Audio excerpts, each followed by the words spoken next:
Hello everyone, welcome back to my channel. आज के इस वीडियो में हम डिस्कस करेंगे difference between sale and agreement to sale. So let get started. सबसे पहले इनका मीनिंग समझते हैं, what is sale and what is agreement to sale. तो देखिए, सेल का मतलब होता है कि जब जो प्रॉपर्टी है गुड्स में, प्रॉपर्टी का मतलब होता है ओनरशिप। तो जब गुड्स की जो ओनरशिप है वो इमीडिएटली ट्रांसफ़र हो जाती है टू द बायर, उसे हम कहते हैं सेल। तो फॉर एग्जांपल, आप कोई भी चीज़ लेने जाते हैं और इमीडिएटली उसे परचेज़ करके ले आते हैं, तो वहाँ पे हम यूज़ करते हैं वर्ड सेल। इवन अगर आप क्रेडिट पर भी परचेज़ करके लाते हैं तो भी वहाँ पे सेल वर्ड ही होता है, क्योंकि प्रॉपर्टी यानी कि ओनरशिप जो है वो इमीडिएटली ट्रांसफ़र हो जाती है। चाहे आप गुड्स का पोजेशन बाद में लें, चाहे आप उसकी जो पेमेंट है वो अभी करें या बाद में करें। तो यहाँ पे जो सेल में इंपॉर्टेंट एलिमेंट होता है that is the ownership, that is a property. चाहे डिलीवरी हो या ना हो, चाहे पोजेशन गुड्स का मिले ना मिले, चाहे पेमेंट गुड्स की हो या ना हो, हम ये चीज़ें नहीं देखते। हम सेल में देखते हैं कि ओनरशिप ट्रांसफ़र हुई है बायर को, so that is a sale agreement. और अगर ओनरशिप नहीं ट्रांसफ़र हुई, so that is not a sale agreement. अब बात करते हैं what is agreement to sale. तो देखिए, जब दोनों पार्टीज़ डिसाइड करती हैं कि जो ओनरशिप है वो किसी फ्यूचर डेट पे ट्रांसफ़र होगी या किसी कंडीशंस के फुलफ़िल होने पर ट्रांसफ़र होगी, उसे हम कहते हैं अग्रीमेंट टू सेल। तो फॉर एग्जांपल, सेलर ने बायर को बोला कि देखो, जब तुम मुझे डाउन पेमेंट करोगे तब मैं तुम्हारे नाम पे अपने गुड्स की ओनरशिप कर दूंगा, या फिर अगर तुम मुझे जो है 10 डेज़ का टाइम दो, मैं पहले मनी अरेंज करता हूँ, फिर मैं आपसे गुड्स को परचेज़ करूँगा। यानी कि दोनों पार्टी जब डिसाइड करती है कि किसी फ्यूचर डेट पे हम अपनी गुड्स की ओनरशिप को ट्रांसफ़र करेंगे, तो वहाँ पे वर्ड यूज़ होता है अग्रीमेंट टू। सेकेंड डिफरेंस है नेचर ऑफ कॉन्ट्रैक्ट। तो सेल जो होता है वो हमारा एग्जीक्यूटेड कॉन्ट्रैक्ट होता है, क्योंकि यहाँ पे जो ओनरशिप है वो इमीडिएटली ट्रांसफ़र हो जाती है। तो यानी कि हम कह सकते हैं सेल जो है वो हमारी कंप्लीट हो चुकी है। लेकिन जो अग्रीमेंट टू सेल होता है ये एक एग्जीक्यूटरी कॉन्ट्रैक्ट होता है, क्योंकि यहाँ पे जो प्रॉपर्टी है यानी कि ओनरशिप, ये फ्यूचर डेट पे ट्रांसफ़र होने वाली है। तो अग्रीमेंट टू सेल हमेशा एग्जीक्यूटरी होता है, क्योंकि ओनरशिप अभी ट्रांसफ़र नहीं हुई है। नेक्स्ट है ट्रांसफ़र ऑफ रिस्क, कि रिस्क किसके नाम पे होगा। तो हमेशा ध्यान रखना है, जिसकी ओनरशिप होती है उसी का रिस्क होता है। तो सेल के केस में ओनर कौन बन गया? बायर बन गया, क्योंकि सारे गुड्स उसी के नाम पे ट्रांसफ़र हो गए। तो जैसे ही गुड्स बायर के नाम पे ट्रांसफ़र हो जाएंगे तो जो रिस्क होगा वो भी बायर का हो जाएगा। तो अगर गुड्स को कोई डैमेज होता है या कोई भी लॉस होता है तो वो भी किसका होगा? बायर का होगा।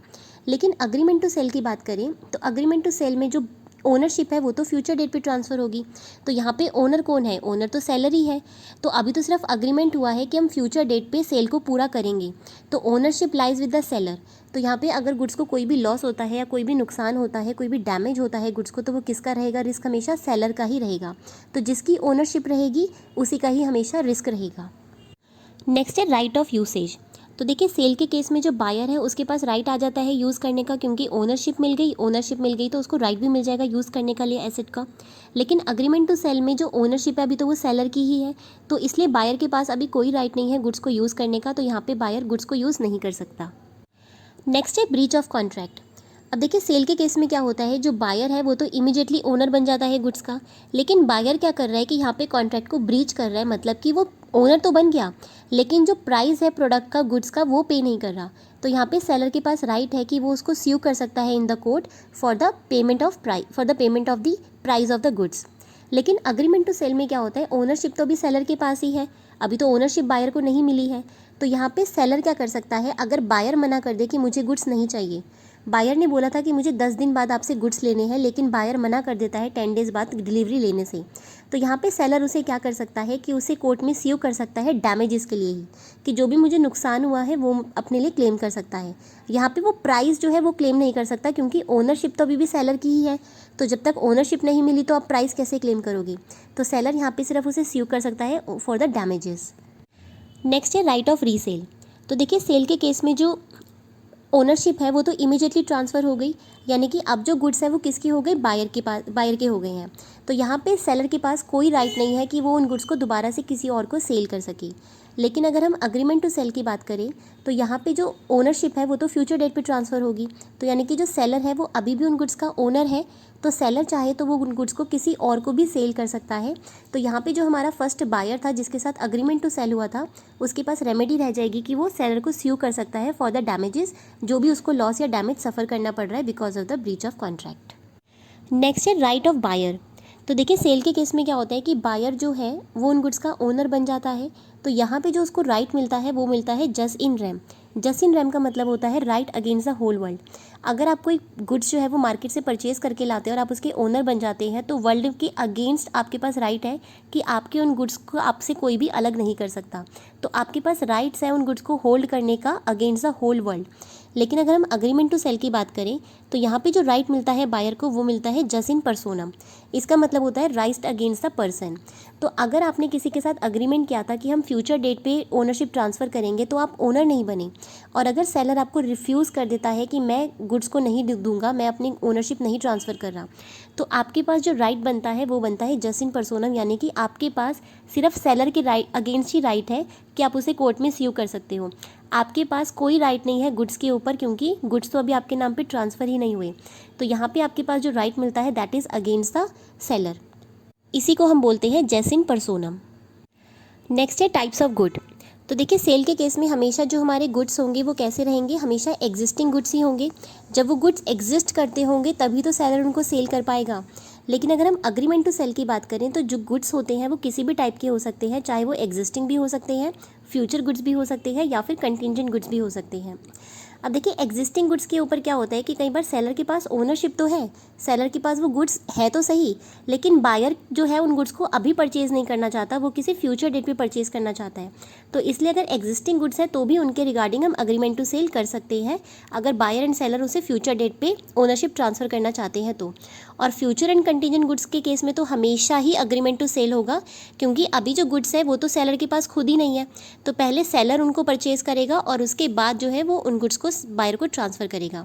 तो फ्यूचर गुड्स में एंड कंटीजेंट गुड्स में हमेशा अग्रीमेंट टू सेल होगा, लेकिन एग्जिस्टिंग गुड्स में सेल भी हो सकता है और अग्रीमेंट टू सेल हो सकता है, depending upon the contract between buyer and seller. Next है insolvency of seller having possession of goods. यानी कि अगर जो सेलर है वो इंसॉल्वेंट हो जाता है और बायर ने जो है वो पेमेंट कर दी, तो आप बायर है, आपने पेमेंट कर दी है और आप किसी से गुड्स को लेना चाहते थे, तो यहाँ पे ओनरशिप जो है वो तो बायर की ट्रांसफ़र हो चुकी है। अब सेलर उसकी डिलीवरी देने से पहले ही जो है वो इंसॉल्वेंट हो जाता है, तो बायर के पास क्या रेमेडी है कि यहाँ पे जो भी ऑफिशियल असाइनी होगा सेलर का वो आपको गुड्स आपके देगा, क्योंकि ओनरशिप तो आपकी है, वो गुड्स तो आपके हैं। सेलर इंसॉल्वेंट हो गया तो क्या हुआ, तो जिसके नाम ओनरशिप है गुड्स उसी के होते हैं। तो यहाँ पे आपके पास राइट हो जाएगा, बायर के पास राइट हो जाएगा कि उसके ऑफिशियल असाइनी से वो उन गुड्स को क्लेम कर सकता है। लेकिन अग्रीमेंट टू सेल की बात करें तो यहाँ पे तो ओनरशिप ट्रांसफ़र नहीं हुई, तो अभी तो गुड्स सेलर के ही है। तो अगर बायर जो है उसने पेमेंट कर दी गुड्स की कि भाई आज मैं पेमेंट कर रहा हूँ, लेकिन ओनरशिप जो है वो 10 डेज़ बाद मेरे नाम पे ट्रांसफ़र होगी, और सेलर जो है ओनरशिप ट्रांसफ़र करने से पहले ही इंसॉल्वेंट हो जाता है, तो बायर के पास क्या रेमेडी है, अब वो गुड्स क्लेम नहीं कर सकता क्योंकि ओनर तो नहीं है। तो बायर ओनर नहीं है तो वो गुड्स कैसे क्लेम करेगा, तो यहाँ पे जो भी अमाउंट उसने पे किया था, प्राइस पे किया था गुड्स का, वो उसे क्लेम कर सकता है from his official assignee.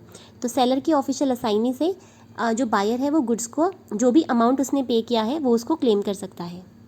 Next है कि अगर बायर इंसॉल्वेंट हो जाए और उसने प्राइस पे नहीं किया तो क्या होगा। तो देखिए अगर बायर इंसॉल्वेंट हो गया है तो यहाँ पे ओनरशिप तो बायर के नाम पे ट्रांसफ़र हो चुकी है, तो बायर के पास राइट्स है उन गुड्स के ऊपर, तो बायर जो है उन गुड्स को अपने पोजेशन में ले लेगा, जो भी उसका ऑफिशियल असाइनी होगा वो उन गुड्स को अपने पोजेशन में ले लेगा। अब लेकिन प्राइस पे नहीं हुआ, तो यहाँ पे जो रिस्क रहने वाला है वो सेलर का रहेगा, क्योंकि सेलर को अब कितना अमाउंट मिलेगा उन गुड्स का वो डिपेंड करता है कि बायर के पास कितनी प्रॉपर्टी है। तो वो रेटेबल डिविडेंड ही एंटाइटल कर सकता है, उसको सिर्फ उतना ही प्राइस मिलेगा उन गुड्स का, वो भी प्रोपोर्शनेट। तो जितना बायर के पास प्रॉपर्टी होगी उसका रेटेबल डिविडेंड ही बायर क्लेम कर सकता है। लेकिन अगर हम अग्रीमेंट टू सेल की बात करें तो यहाँ पे जो ओनरशिप है वो तो ट्रांसफ़र ही नहीं हुई थी, तो यहाँ पे सेलर डिलीवरी देने के लिए कोई बाउंड नहीं है, क्योंकि ओनरशिप जो है वो सेलर के पास ही है और बायर ने अभी तक प्राइस पे नहीं किया है, तो यहाँ पे सेलर की कोई ड्यूटी नहीं है, कोई बाउंडनेस नहीं है कि वो इस कॉन्ट्रैक्ट को परफॉर्म करे। नेक्स्ट है राइट अगेंस्ट थर्ड पार्टी। तो देखिए सेल के केस में जो बायर होता है वो तो गुड्स का इमीडिएटली ओनर बन जाता है, तो अगर गुड्स को कोई भी थर्ड पार्टी नुकसान पहुंचाती है तो वहाँ पे बायर जो है उस थर्ड पर्सन को स्यू कर सकता है। लेकिन अगर हम अग्रीमेंट टू सेल की बात करें तो वहाँ पे ओनरशिप जो है वो तो सेलर की है, तो गुड्स को अगर कोई भी थर्ड पार्टी डैमेज करती है तो उस केस में जो सेलर होता है उसी के पास राइट है कि वो थर्ड पार्टी को स्यू कर सकती है फॉर द डैमेजेस। अगर आपको आज का टॉपिक पसंद आया हो तो प्लीज़ मेरे चैनल को सब्सक्राइब करें एंड वीडियोज़ को लाइक एंड शेयर करना ना भूलें। Thank you.